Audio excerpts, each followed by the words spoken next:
Hi, everybody. Welcome to Sensory Play in the Early Childhood Classroom. My name is April Watkins, and I am the Early Childhood Services Senior Librarian for Suffolk Public Library. Today, I am going to share with you a presentation that I had hoped to do in person, but as we are in the middle of a global health crisis, that is not a possibility. So I am providing it for you virtually for you to take at your leisure. And this is sponsored by ECDC. And Brenda and I really hope to do more of these in the future. So we are asking for your feedback. So at the end of this presentation, there will be a survey. It is very short to get us some feedback on things that you learned and what you'd be interested in hearing about in the future. But also, if you take the survey and provide me with your email address, I will send you a certificate of completion to be used for licensing renewals and things like that. So I really want to share with you, my goal today is to share why engaging with the little ones in your care and sensory play is crucial to development of babies and toddlers and really all the way through childhood, including your teen years. So I'm going to share with you some of the methods that we use in the library, and I know it's different doing this for full time and all day in your child care centers versus our programs that are only an hour. But I'm hoping that the things that I share with you will be things that you can use in your own classroom and just really engage those babies and give you guys some more ideas on things you want to do.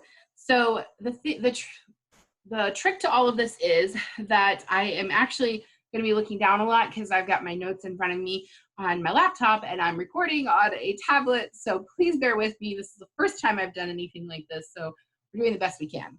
I also want to tell you that at the end of this presentation, on the same screen that has the survey link, I provided my email address and my phone number.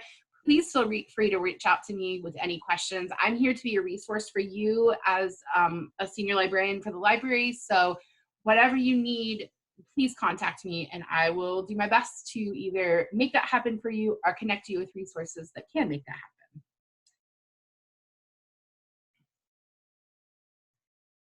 All right, so we are going to start with talking about the American Libraries Association initiative called Every Child Ready to Read.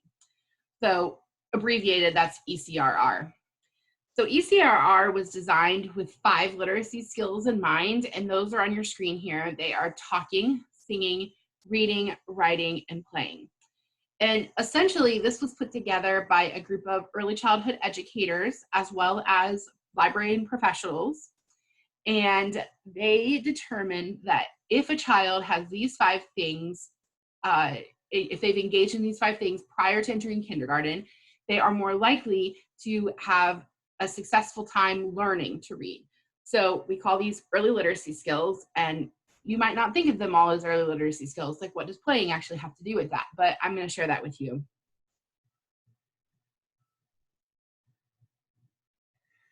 So why do we read to our kids? This is our first skill. It seems like a no-brainer that our first early literacy skill should be reading. So why do we read to our kids? Okay, I get it. Not every kid is interested in reading. So my oldest, he loves to read. He reads constantly. But my youngest, he's just not really into it. He'll walk away from books. He won't really sit very, very long. He's also 3, so he's very busy.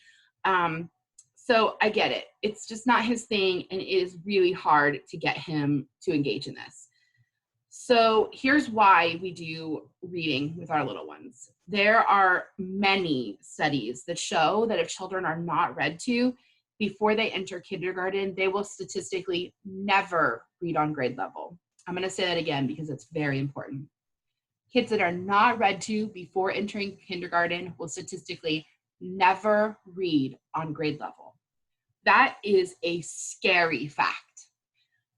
I mean, we're talking about statistics, so there are the kids that will overcome that. But for the most part, the way that we can combat illiteracy in adults is beginning to read to kids when they are babies. So we need to start in our early childhood classes, and that's where you come in as early childhood caregivers. I'm sure many of you have a circle time. Maybe some of those circle times include books. Maybe you're not including books. But I want to encourage you to try to actually read something to your kids.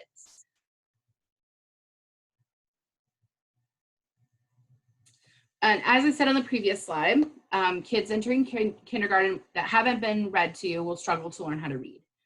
Before becoming a librarian, I actually taught high school English, which is a big change since now I'm an early childhood educator, librarian.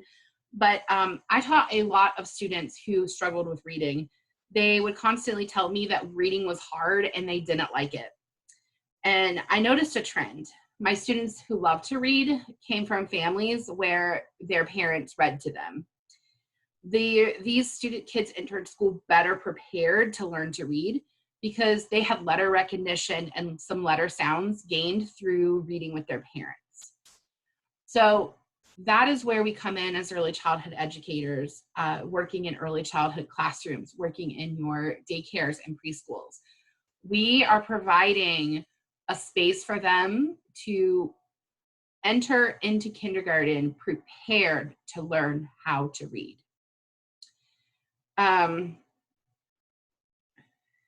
So let's go ahead and talk about the 5 points of ECRR. So we talked a little bit about reading, but we're going to talk a little bit more about that again later. So the 5 principles are talking, singing, reading, writing, and playing. And here's a little secret about ECRR. You're probably already doing these things in your classroom. You just didn't realize that there was actually a name for it.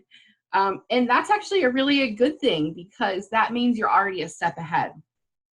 So how many of you spend a lot of time singing songs with your kids? I do. In fact, there's really never a time that Baby Shark isn't like running through my brain these days. That song is like a virus. So that is engaging in singing, which is an early literacy skill. So really, really, really cool things that we're already doing. We're now going to validate why we are doing them. But I really want to focus today on our final skill, which is playing. So we will get there, and that will be the bulk of what this presentation will be about. So let's talk about talking. So children learn language by listening to their parents and caregivers talk and by joining in the conversation. As children listen, they learn new words and what they mean. The first step to being able to read the word dog is hearing the word dog spoken over and over again as a child. And very young children can understand spoken words long before they can speak it. So what is the most important thing that you can do as an early childhood educator and caregiver? Talk to the kids. Talk, talk, talk, talk, talk. So I did a lot of this with my boys when they were younger. I was a stay-at-home mom for 4 years. And during that time, I did talking about what we were doing for the day, talking to them about what I was doing while I was changing their diaper. Did they understand all those words? No. They mostly just enjoyed that mommy was talking to them. But they were hearing language, which is absolutely crucial to brain development. And it's crucial to learning to read. You need to know how the sounds work in order to read the sounds. So whatever you're doing in your classroom, keep talking to your kids.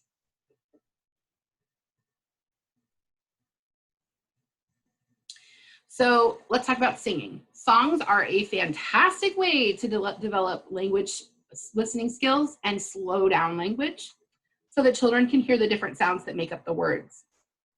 Clapping is the best way to, clapping along to the beat helps improve gross motor skills. And also that's a huge milestone for our babies, the first time that they're able to clap. And you can actually use that as a way to do the cadence and the rhythm of the word and the syllables of the word. So we actually have a song in the library that we do where we use the syllables of the letters. And so papaya is a part of it. And so we go papaya, papaya. So it's getting them that sound of the actual syllables and hearing that pa, pa, pa sound.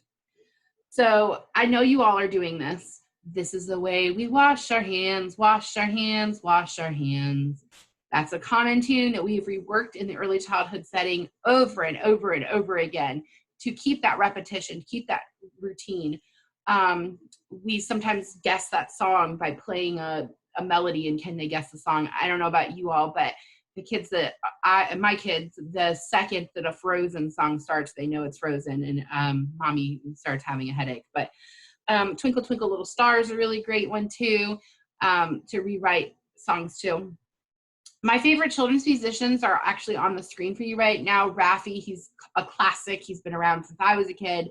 The Learning Station has really great YouTube videos that are really great if you have the ability in your classroom or your care facility to cast a YouTube station. Learning Station has really great videos. Casper Baby Pants, he is phenomenal. He has an entire couple cover albums of Beatles songs. So I personally like that because it's music that I love, but accessible for the kids. Lori Berkner Band and Jack Hartman, also staples. Jack Hartman is in all the schools right now. He's a really big one in the schools and in the public schools. So I would highly recommend trying to stream some of his as well. My personal favorite is Jim Gill. His music is all about moving together and getting up and playing as a family, as a community, as a school. And he has great videos. And all of these musicians are available on Spotify and Amazon Music and iHeartRadio. Jim Gill is not on iHeartRadio, I don't believe, but everybody else is. And so you can really engage with that music in your classroom. So we talked a little bit about reading already, but let's talk about it again.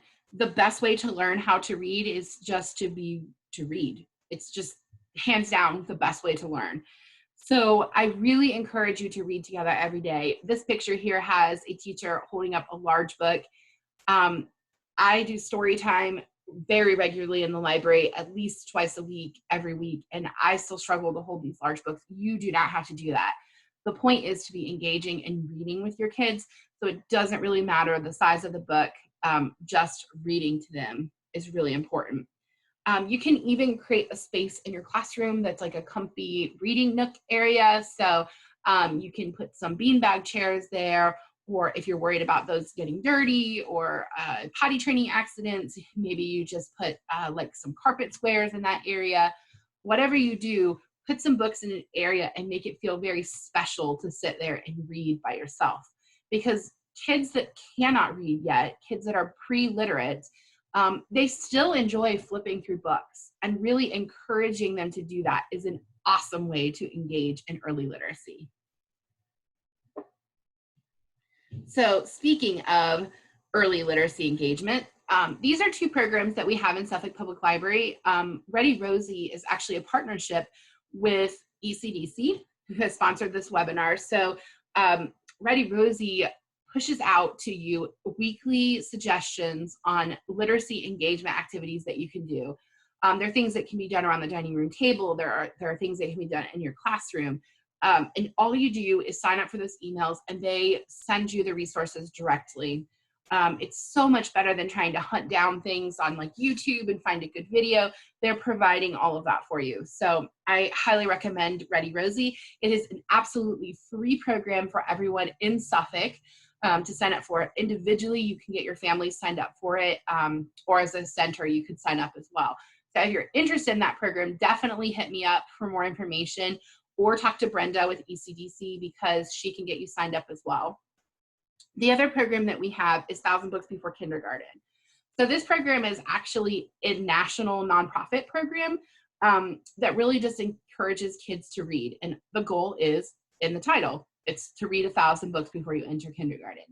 But it's not 1,000 different titles. It's reading 1,000 books. So I know that you all have kids in your class that will latch on to that one favorite book, and they want to have it read to them over and over and over and over again. And that's okay. Every single time that they engage in that book and read that book, that counts as a check mark towards the 1,000 books. This program can be signed up for online. It's completely run virtually. The only thing that you need to do in the library is to pick up prizes. But if you're a facility that is interested in participating as a facility, and you want to get all of your kids signed up for this to encourage reading not only in your school, but at home, I would be more than happy to bring you all the prizes as the kids earn them. We can even do a special graduation that's just for your facility, because when they hit their 1,000 books, they get to graduate, and it is really fun. I'm really proud of this program. To date, we have graduated 10 kids, and this year, 2020, we should be graduating another 10. So very exciting. And the program, this is our 3rd year around, so it's very exciting.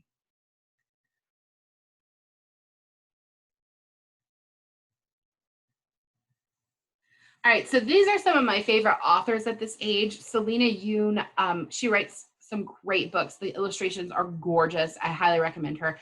Todd Parr, his books are all very graphic and fun and funky, and he always writes a really positive message at the end that ends with love, Todd. Mo Willems is my absolute favorite children's author. He writes the Pigeon series, Don't Let the Pigeon Drive the Bus. He also writes the Elephant and Piggy series, which is really popular with early readers, particularly like kindergarten and 1st grade. But his picture books are phenomenal. They're very simple and kids really love them. Eric Carle, it's Eric Carle. He's been around forever. Hungry Caterpillar has been around for over 50 years. So he's just a staple in children's literature. Speaking of, Bill Martin Jr. actually wrote many of the books that Eric Carle illustrated. So I would highly recommend him as well. Dr. Seuss, of course. Dr. Seuss is lengthy a lot of the time, so make sure that you really pay attention to when the kids are just like done with it, because I wouldn't force them to sit there if they're really, really over it. Let's just be done with that book and move on to something else, because if they really see reading as work, they're not going to want to do it when they enter school, and then that'll make it harder for them. Pete the Cat is also a favorite of mine. If you're not familiar with Pete the Cat, I highly recommend Pete the Cat. His books, the series of books is just amazing. He's not the author. I don't know why I put favorite authors and then put Pete the Cat, but he actually has 2 different authors. So James Dean is writing the series now. And that is Eric Litwin actually wrote the first couple in the series while James Dean illustrated them, but they have parted ways as partners now. And James Dean is handling all of it. But all the Pete the Cat books are fantastic.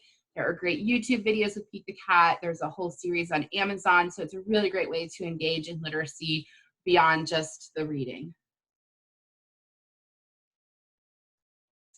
All right, so let's talk about other things that have to do with reading. So there's something I need you to know about reading. It isn't necessary to read words to the kids. Now that may sound silly because we're talking about reading, and isn't that what reading is? But not every book has words. So here are 2 picture books, Flotsam and Another. They are favorite wordless picture books of mine. They're also both award-winning wordless picture books. And you can use books like this in your classroom to read pictures. So this is a great way to activate imagination and get your kids thinking about what they're seeing here. So you can make up a story about the characters, or you can have them go on an adventure using just the pictures. This is also really great for your wiggly ones who do not want to sit through a whole book. You can read the pictures to them. What do you see happening here? Tell them the story and show them the pictures. And that's all you have to do. And that is perfectly fine. And if you have kids in your classroom who are struggling to read at home, and you're really trying to encourage that engagement at home, this is a really great thing to tell your parents that they can do with their kids at home. It's just to read pictures with them. As they start getting older, I would say 3 or 4, they can really start reading those pictures on their own and telling the story as they see it. And that is a great way to activate their imaginations and to engage in literacy before they're reading. So highly recommend that. All right, so our next literacy skill is writing. And writing looks very different at the age of the kids that we are working with in the early childhood classroom. So kids at this age are not really necessarily writing. Your preschoolers might be able to practice writing their name, but most of your kids are just going to be working on those early writing, pre-writing strokes. So things like a straight line horizontal, a straight line vertical, and then get to the point where they can cross this two and make the T. Circles are also really great pre-writing skills. Of course, that would translate very easily to an O and a 0, but a circle with a stick becomes an A. So we're working on that. Really, it starts with scribbling and coloring and just letting your kids have paper and marker or crayons. Another thing you can do is practice crossing the body. So things like this, we do a lot of this in the library, a lot of rolling and practicing crossing our body and stretching. And why do we do that? We do that because crossing the body actually connects the two hemispheres of the brain, and that is crucial for learning how to write. So practicing these rolls and things like that and crossing the body and having them practice doing jumping jacks, that is engaging all of the brain at one time, which is what is needed for reading. So some other things you can do is some fine motor practice. So this muscle right here in our hands seems so insignificant being just right here, but it's actually crucial for learning to write. So you can do things like planking or cobra, where you lay down on the ground and push up. So you are doing some yoga poses that actually strengthen this muscle right here. And that's what you actually see pictured here too. They are laying on their backs and using their arm strength to color. This is building this part of the muscles here. And I'm telling you, I never realized how much of the body needed to be engaged to learn how to write until my oldest son was in school. He has a fine motor delay, and a lot of his OT work is working on this muscle and this muscle, just so that he can hold his pencil properly. It's pretty amazing. So we can encourage that in the early childhood classroom, especially because at an alarming rate, schools are seeing kids enter into their programs unprepared to write because they have fine motor delays. A lot of video gaming is happening and not a lot of coloring is happening anymore. So we have to get back to those staples in the early childhood classroom. All right, so now we're actually going to talk about play. So play, according to the Academy of Pediatrics, is essential to the cognitive, physical, and emotional development of babies. It's also a fantastic way for you as caregivers to bond with the little ones in your care. As a caregiver, I encourage you to facilitate play in your classroom on a daily basis. In particular, it's important to focus on sensory play because that is what is most developmentally age appropriate for this age. So I am going to be showing you some slides that have photos that are actually taken from inside the library. So here are some sensory bins. The bin at the top that has the cotton balls in it, that's actually a rice bin. And the other one is a noodle bin that also has, I think, Fruit Loops in it. So I use food as bases. If your facility is not interested in doing that, I do have some suggestions on other things you can use, and I'll be sharing those as we go along. But definitely encourage you to engage in play. Okay, so just how important is play? Well, there is a school in Washington State, that's a school. It is called Pathfinder Kindergarten Center. And it was actually started as an overflow building to house the overflow of kindergartners they had. I cannot imagine how many kindergartners they have in this town, how big this town must be in order for them to have a whole school of just kindergartners. But the entire school curriculum is play-based. So they are doing everything based on play and engagement. And this concept isn't really new. This is what Montessori schools have been doing for years, and it's been the basis of their curriculum. And if one of your schools is engaging in a Montessori program, awesome for you. You're already ahead of the game when it comes to play. But it is very different for a public school to have things like this, to have a play-based curriculum. So our current education system, public education system, doesn't really support play. Recesses are being cut, even though advocates of play are sharing success stories like this one. In fact, this particular school found a huge decrease in discipline issues, and they found a huge increase in fine and gross motor skills, which, like I said before, fine motor skills are a real big problem right now across this country. So The person who was the psychology expert for the school, her name is Kathy Hirsch-Pasek. She says that to engage in play, you need to include it in the lesson organically. Don't just add it in. It shouldn't be used to quote unquote muck around. It should actually have purpose. And remember that play is not divorced of learning. It's the natural way that kids learn. And by making play meaningful, kids will actually be learning because that is how they learn. Kids learn through play. All right, so what exactly is sensory play, since that's what we're going to talk about today, and how is it different than regular play? Well, sensory play actually engages all of those 5 senses. So touch, taste, sight, hearing, and smell. Interesting fact, babies are actually growing 2 extra senses that are developing while they're young, and those are body awareness and coordination. And we don't really consider those as senses as adults because we've developed that in our infancy, but I'm going to explain in a little bit why that's so crucial for baby development. And so babies really learn by exploring the world around them. So they use their senses a lot, which is why they put everything in their mouths. They're using that taste and also touch feedback for sensory play.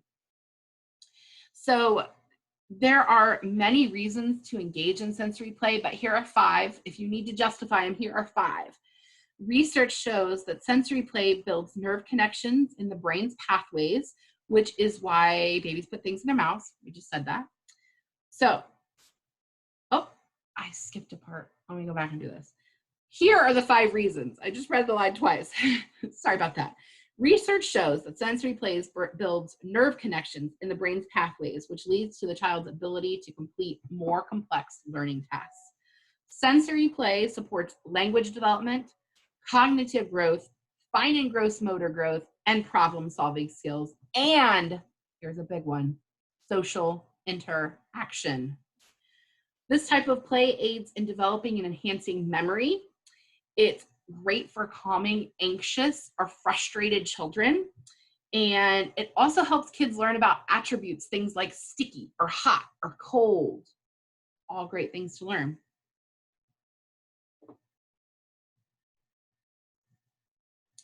So in 2016, researchers at Michigan State University observed some babies playing with simple wooden blocks.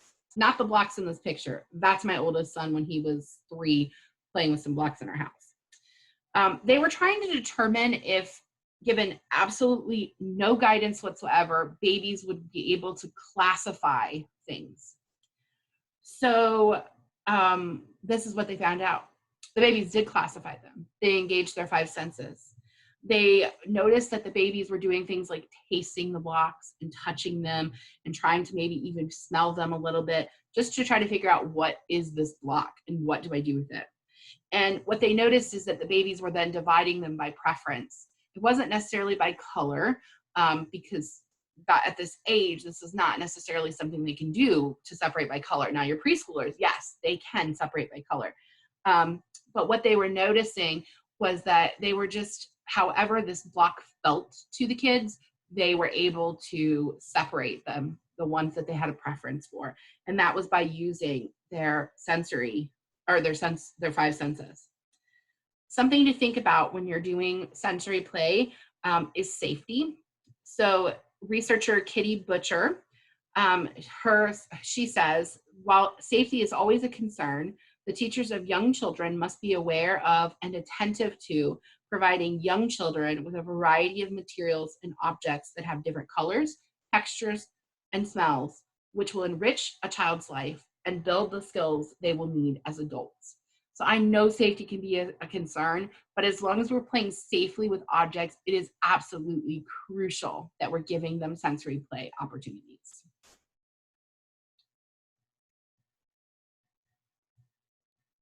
Okay, so let's talk about those extra senses. If any of you gasped when you saw this picture, let me just tell you that I did too. This is my youngest son, who was at the time about, I would say, 10 months old, and scared mommy to death. And that's, if you notice, all of the pot handles are turned backward because he scares me.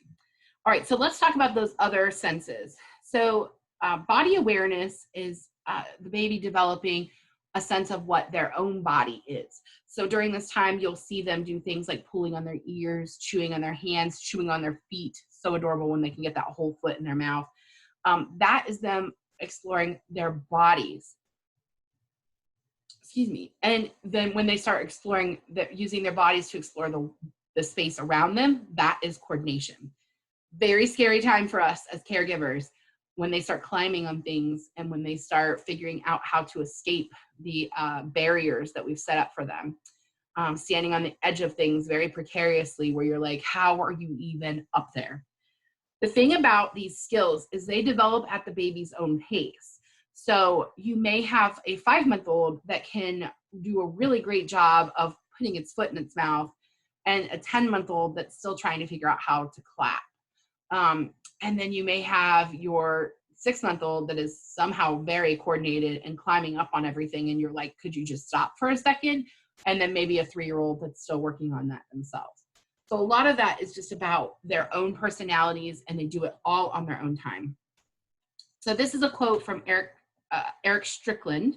He wrote an article that was published in Early Childhood Today. And he says, coordination is another ability that begins developing on its own as infants begin to explore their bodies and their world. By coordination, we mean a series of movements, organized and timed to occur in a particular way that bring about a particular result. You cannot make a development happen. You can only support it by creating the right environment for each child as he reaches a particular point on the developmental continuum. So, like I said, this is going to happen in their own time. So speaking of things that scare you, let's talk about safety concerns. So you do need to keep safety concerns in mind. We want to keep our babies safe. So things that you should avoid all choking hazards. So we're not using those tiny things that won't dissolve. So Cheerios, obviously they're tiny, but for the most part, babies can get them down if they start chewing on them. But we want to avoid all choking hazards. We want to avoid all non-toxic materials only. Avoid all toxins, so only non-toxin materials, because undoubtedly they will put it in their mouth if they can. And I would keep an ingredient list for all food-related stations that you're doing.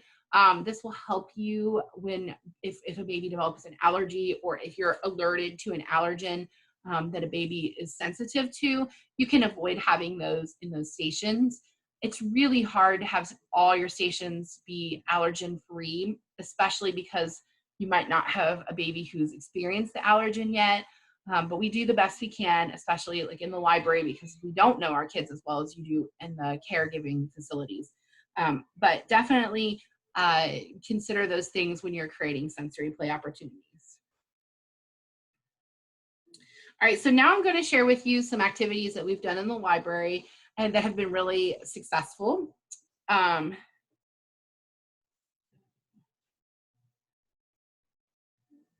first I want to say, I realize that we're only doing this for an hour in the library, and this is a little bit harder for you since you're with the kids all day long. But I would definitely encourage you to set aside some time each day in your classroom to engage specifically in sensory play. So at the bottom corner of your screen, you'll see something that says Tape Town Maze. This was really fun. All I did was take some masking tape. I bought a whole bunch of different colors of masking tape, and I taped off a maze, and then kids were able to use little matchbox cars and push them through. You could create a whole tape town, which is what we did actually in the library. We have like a post office and a library, and we had a school and all sorts of really fun things. And then the kids could just bring in their own matchbox cars and play with them. We also provided cars too. The baby who is laying with paint here, this is a fantastic tummy time activity. So this is a mess-free activity, which is key because most of what we do in the library is super messy. But this one is just simply taking a sheet of paper, putting some paint on it, and then putting it inside of a Ziploc baggie. You want to make sure that's closed really well so none of the paint escapes. And then this is a great way to encourage tummy time with your babies. put them on their tummies, let them really push that paint. They'll be developing that body awareness. Like they'll start to realize, oh my goodness, if I move my hand like this, that paint will go with me. And it's really fun. And like I said, mess free. The bottom picture here with the mirror, these are magnet tiles. If your school has some resource money to purchase something, these kits are about $50. So I realize they're on the pricier side, but they are super fun. They are magnetic, and so they stick together in really fun, creative ways. It's a great way to teach your kids about magnets if you want to do a unit on that.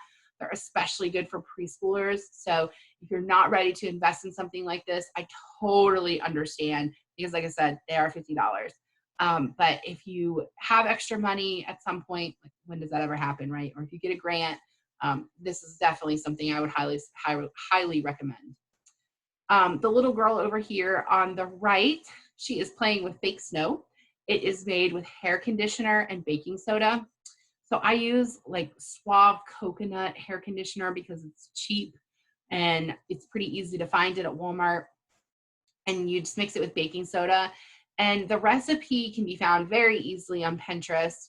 And you know, really all of these activities can be found on Pinterest. And if you're not already using Pinterest, it's your best friend. So definitely try to use it. The recipe for this calls for far less baking soda than I ever have to use. Like I always have to add extra baking soda. So if you find yourself making fake snow and that is the case, it's normal.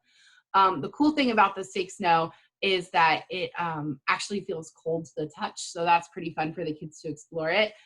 It is super messy. So definitely put down a drop cloth and something on your table and be prepared to wash hands. I mean, it comes off really easy because you're making it with shampoo, so that's essentially like a soap, and baking soda, so it comes off really easily. It's just very sticky. All right, so what do we have next here? All right, so the next one we have here at the top of your screen, you see the bags. These are squishy bags. This is my absolute favorite thing to do in the library. It's very cheap hair gel that you can buy at Walmart, at Dollar Tree, Family Dollar, whatever. Very cheap hair gel, and then you just add something in it to play with. The blue one is just glitter and food coloring that I added in, and then it can be squished up, and it feels really cool to squish. The other one is dinosaurs. And if you make something that has like hard toys in it, that's fine, but they aren't going to keep as long because they will eventually puncture. And speaking of which, you want to cover the entire thing in duct tape to keep all those sides secure. I did a how-to video for this on YouTube, how to make these. It's on the Suffolk Public Library YouTube page. So go to YouTube and visit Suffolk Public Library. You'll see a DIY list. I've actually done several sensory play videos there, and my coworker Mary has as well. And she and I run the baby sensory play day at the library. So definitely check those out. You can see how to make some of these things that I'm showing you. This little boy here, he is doing some, I wonder if you can see it. Can I move my photo? Yes, let's see. So he is doing some play with paint, and there are some Matchbox cars. So he's actually using his hands, but they could use their hands or their feet, or they could run Matchbox cars through the paint. Also very messy, so keep that in mind if you want to try this one, but it is a lot of fun. Babies that don't like mess will not like this station, but I actually had a little girl who just fully sat and rolled in the paint, and her mom was like, whatever. So if you're gonna do a paint day, definitely tell your parents to bring extra clothes and not to dress them very nice that day. The little boy here at the bottom, this is another example of a sensory bin. This one I actually dyed the beans different colors, and there is a DIY video on the Suffolk Public Library website on how to dye the beans. It's actually the same video that's the sensory bags, so 2 for 1. If you are not using sensory bins in your classroom, I highly recommend it. Anything that goes on the floor, we throw away immediately. Well, not immediately, we throw it away when we clean up the program.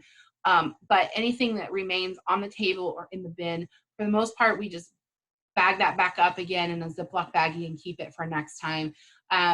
Things that go in babies' mouths, we throw out for sure. There's really no great way of cleaning these beans to keep them around. So you may want to, in a child care facility, just toss them after you use them. And in fact, because of the pandemic that we're experiencing right now, the library has gone through and thrown out all of our beans, and we're instating a new policy about how long we're actually allowed to keep those now, because lots of hands get in there. We also keep hand sanitizer on the table with the beans. That's something you can very easily control in your classroom, make them all wash their hands before they play in the beans, and then make them wash their hands when they're done playing in the beans. The bottom middle picture here is a spaghetti pool that was, it's the spaghetti noodle pool. I just cook noodles and throw it in the pool, and it helps contain the mess a little bit. My only rule about this pool is that if you're going all the way in, you have to take off your shoes. But a lot of the kids really like the feel of the cold noodles, and it's just really great on their skin, and they love that. So that's a popular one in our library. The one beside it is blocks with whipped cream. You could also use shaving cream. I prefer whipped cream because I don't really like the smell of shaving cream, but also whipped cream is edible.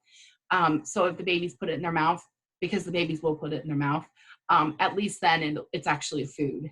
But they use it to put on the blocks so they can stick the blocks together. And those blocks are just bathtub toy blocks. They're just foam, and they're usually used in a bathtub. So they're super easy to clean. Just run them through some water and they'll be clean. So yeah, so there's that one. Okay, so here's some sensory play must-haves. So Suffolk Library shares a lot of our materials, so we pass these kits back and forth between our locations. You might not necessarily have to do that, being that you're a child care facility and have one location, but maybe you do have more than one location and you want to share with everybody. But here are some things that I would highly recommend having on hand in your facility. Every one of these things on here can be purchased at Walmart or Dollar Tree or Dollar General or Family Dollar. We do on the cheap at the library. So I don't recommend spending a whole bunch of money on this, because that's just unnecessary. Babies don't really need expensive things. They just need things that are really tactile and things they can play with. So a colander. I'm talking about a noodle strainer, guys, just what you use in your house to strain noodles. You could just bring one in from home, or they really do sell these at the Dollar Tree. Pipe cleaners, and these can actually work together. So you can take the pipe cleaners and thread them through the colander, and that becomes a fine motor skill for the kids. Straws, same things with that. They can go through the colanders. Straws also really work well. If you cut them up, they can become beads that can be strung onto necklaces. Make sure you're not cutting them too small so that they don't go become a choking hazard, but they can definitely be a really fun stringing activity. The squishy bags we talked about, I keep those forever until they pop, then I throw them out. You can wipe those down really easily with a Clorox wipe, and they're fine to reuse. Gallon-sized baggies, I'm sure most of you have bought baggies in your facilities because they're used for everything in the education world. Label stickers, I use the ones that are like circles and they're a bunch of different colors. So your older kids can sort them by color, but your younger kids are going to like feeling the stick. You could even just stick it on them and try to watch them like take it off. But pulling a sticker off of a sheet actually is a fine motor practice. So even just pulling stickers off and sticking them on another sheet, that is a great fine motor practice. Cheerios or Fruit Loops, we buy the off-brand. I never buy the name brand for those for the library. You can use these in sensory bins. You can string them onto necklaces. They make great snacks too. Sensory bin bases. So in our library, those bin bases are rice and beans and also noodles, which is here on the list. Rice is really small, so it becomes messier, I think. But a little bit of it goes a long way. For $1, you can buy a bag of rice that is huge. So that's great. Beans are also pretty cheap. They're also really easy to dye a bunch of different colors, which is fun for the kids. Food coloring, that's how you dye your beans and your rice and your noodles. So have food coloring. You can also add it to your squishy bags to change the color of the hair gel. Baby wipes are a must. You probably have them around your facility, but they are great for easy cleanup. Bubbles, we love bubbles in the library. If you don't already have a bubble maker for your facility, I would get one because then you don't have to stand there and blow bubbles all day. But I learned this the hard way, pro tip. If you have a hard floor and not a carpeted floor, be very careful with the bubbles because kids can slip. And I didn't even think about that until it happened one day, and I felt so bad for the little girl. Yarn, just a ball of yarn can be a really great tactile thing, discovering what this feels like. You can also use it to string your straws on, or your Cheerios or things like that. And also a homemade sensory board. So this is what is actually in the picture here. My coworker Mary actually made this. All of these materials were purchased at the Dollar Tree. The little bear there is actually like a cat toy, which is really funny, but cat toys and dog toys really resemble baby toys like so much. This is just an old piece of wood that was donated from a coworker who had extra wood from a project her husband was working on, and we just stuck all this stuff on there. And it's just all stuff that has really good feeling to it and great texture. Some things on this board didn't stay as well as others. So this was right after it was finished, but the rocks didn't stay well, so I would definitely stay away from those. But for the most part, everything else has held up pretty well. You can actually buy pre-made sensory boards too if you want to have them installed in your classrooms, if you don't already have them installed in your classrooms. But if you're looking to do something a little bit cheaper and wanting to be able to put it away, this is a really great way to handle that. All right, so I want to thank you guys so much for joining me today. I really hope that you learned some things that you can do in your classroom. I'm really passionate about play in the classroom and in general, play with babies. And I want to leave you with this quote here. Scientists have recently determined that it takes approximately 400 repetitions to create a new synapse in the brain, unless it's done with play, in which case it takes between 10 to 20 repetitions. So imagine that huge difference from 400 to 10 just by engaging in play. So if you're looking for some play ideas and you don't have a Pinterest already, or if you want to follow me on Pinterest, I'm not making any money off my Pinterest page. I am paid through the library to help you help your classrooms. So this QR code here, if you scan that with a QR reader, you can view my Pinterest pages, my Pinterest boards that have all these different sensory play activities. It'll also give you a weird look into my life, I guess. But feel free to borrow, steal, adapt, anything that you want. I'm a teacher too. I'm a librarian now, but I'm still a teacher at my heart. So this is really what we do in the education world. We steal and adapt for our own classroom. So please do that. And I've got one more thing here for you. As I promised, I have provided my contact information. Oops, let me move my little face here. So you can contact me at awatkins@suffolkva.us, or my phone number on here, 757-514-7324. And that is my direct line at the library. I'm currently not at the library as we are closed and not open to the public, but we'll be back in June. But I am checking email every day. I'm logged into my email. I am still working from home. So if you have questions, please contact me. I do not mind answering questions. I love it. This is what I'm paid to do. I am paid to serve my community, and you are my community. So the other thing I'm going to ask you is the survey link that's right here that says take our survey to receive your completion certificate. If you would please take that survey for me. It's only 4 questions. Give me your email address in there. I promise not to use your email for marketing purposes. I'm going to use your email to send you your completion certificate. I really appreciate your feedback. I really want to do things like this for you all in the future and keep this going, because I think it's so important to provide free education opportunities for our educators. I know how hard it is to find free resources where you can continue your education, which is so important to your teaching experience. So please let me know if you have any questions, and I thank you so much for joining me today. It has been awesome, and I hope you learned something, and I hope you try, more importantly, I hope you try sensory play in your classroom, because it is awesome. It is amazing, and you will see your little ones grow so much. So thank you again, and I will see you soon. Bye.